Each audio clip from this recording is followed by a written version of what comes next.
especially for me being a special needs dad and thinking about Adrian, that he's always going to need help, and there always will be. We will always need people to help him out, and compassion matters, and integrity matters, and kindness matters, and it's time to put somebody in the corner office that actually appreciates those things. I mean, it's every possible issue from the environment, energy, and human rights of different parts of the population, and just human decency and responsibility and really caring about Americans. I remember having to talk about it in like my high school history class, and I remember feeling like so frustrated that I couldn't go out and vote, even though obviously Massachusetts will always be blue. It's the concept, and as much as I can look back on everything that's happened in the past 4 years and critique almost every single thing that Trump has done, I would so much rather focus on what's ahead of us as a nation and how much better things are going to get. My concerns tend to be very much on a local level, especially in Southern California. Adam can speak for what's going on in the north.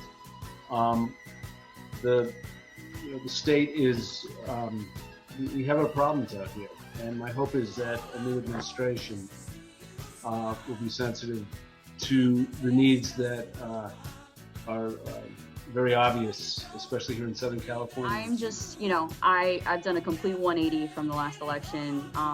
This is super important. From everyone to, the clients that I work with, who are all very diverse, people with disabilities, people of color, people in the LGBTQ community. So I've just, I've definitely taken after Margie, I think, in being more, active with my voice. And I very much appreciate having you in this family, Margie, because you're definitely the ringleader in that arena, and very inspiring to people like me.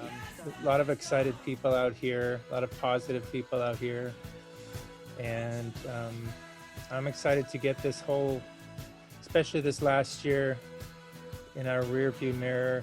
Maybe talk a little more and tweet a little less, less division, more Bidenisms, where he just speaks about what it means to to be there for our country and not just for half of our country. So I'm really trying to think about people's psychological profiles and how loneliness and men and masculinity and the way that we built our cities and how people are isolated and all the systemic things that are going into this moment are super interesting to me now. But I mean, it's just it's also these so many invisible forces are now visible that weren't visible before. You could hang out with people and not know so much about them, and now it's so transparent, and people nailing signs to their garages and putting razor blades on their lawn signs to prevent people from taking them.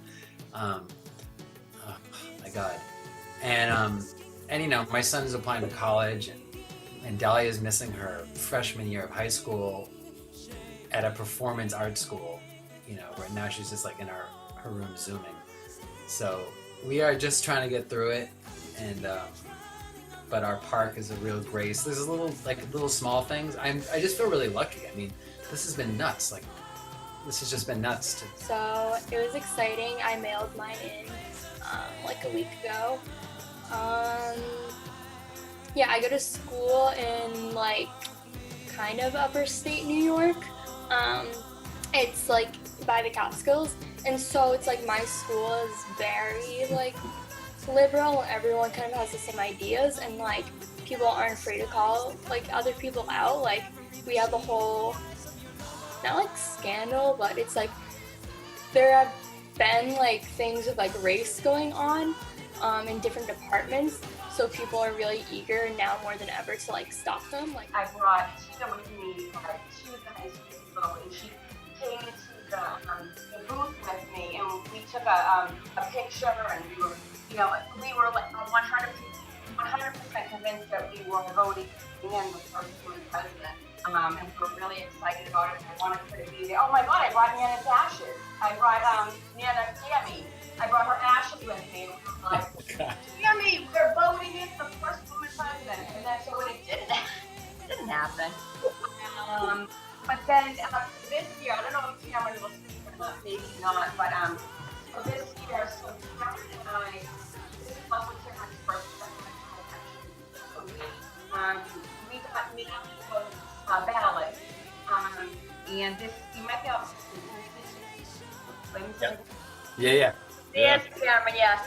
So Cameron like ripped it open. Biden, Cameron can't stand Trump. So we both voted, and I dropped off the time. We elect our neighbors, our family members, to represent us in Congress and for me in the House of Representatives. But whether it's school committee, city council, we're choosing people to speak for us and to speak especially for those who don't have a voice. And that goes to everything that everyone has talked about tonight. The voice that's missing in Washington to be appointed to Tuesday's election is the voice of all the people that this administration has marginalized and minimized, because somehow this country let him get away with it. We are so hopeful that real people, after 4 horrible years, are sort of waking up and going, my God, this is not our country. This is not who we are. So we have an opportunity here. If everybody gets out to vote for that real person that speaks for real people. I'm of course going to vote the Democratic ticket. I wish, against all odds, that Elizabeth Warren was in the race somehow.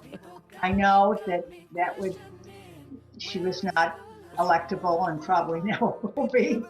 But anyways, I have mixed feelings about it, but as far as the people that are running,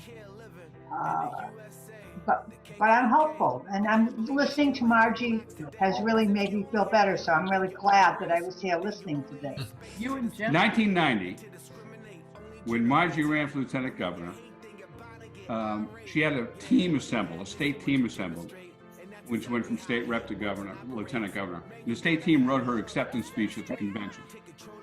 And she picked me up in front of Corman's Cleaners in Sharon Center and handed me the speech they had written, which was the most pablum, bullshit, state-crafted bullshit speech either one of us ever read. But she wanted me to read it first.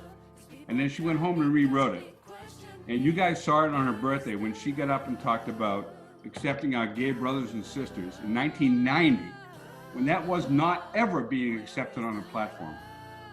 So I'm a JFK guy. I grew up in the 60s, and I really love politicians who inspired me. Who's the last one to do it?